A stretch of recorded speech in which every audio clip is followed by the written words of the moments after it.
Telangana RTC bus steering ఇప్పుడు CM KCR చేతిలో ఉంది. దానిని సమ్మె వైపు తిప్పుతారా లేక కార్మిక సంఘాల డిమాండ్ల వైపు తిప్పుతారన్నది ఇప్పుడు ఆసక్తిగా మారింది. ఇప్పటికే ఆర్టీసీ యూనియన్ల ప్రతిపాదనల్ని మంత్రుల కమిటీ సీఎం దృష్టికి తీసుకెళ్లింది. తుది నిర్ణయం మాత్రం ముఖ్యమంత్రి కేసీఆరే తీసుకోనున్నారు.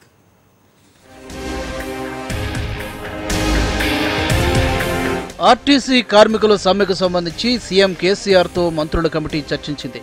కార్మిక సంఘాల ప్రతిపాదనల్ని డిమాండ్లను మంత్రులు ఈటెల రాజేందర్, హరీష్ రావు, తుమ్మల, కేటీఆర్, జగదీష్ రెడ్డి, మహేందర్ రెడ్డితో కూడిన కమిటీ ముఖ్యమంత్రి ముందు ఉంచింది. సోమవారం నుంచి కార్మికులు సమ్మెకు వెళ్తే ప్రజలకు ఇబ్బంది కలగకుండా ఎలాంటి ప్రత్యామ్నాయ ఏర్పాట్లు చేయాలన్న దానిపై చర్చించారు. అయితే తుది నిర్ణయం మాత్రం సీఎం కేసీఆరే తీసుకోనున్నారు.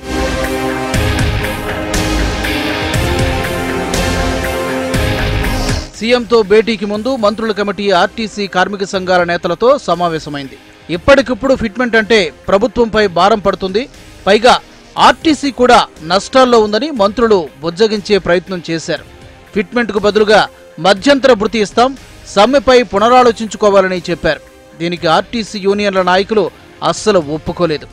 తమకు మధ్యంతర భృతి వద్దని, ఫిట్మెంటే ఎంత ఇస్తారో చెప్పాలని కార్మిక సంఘాల నేతలు తేల్చి చెప్పారు.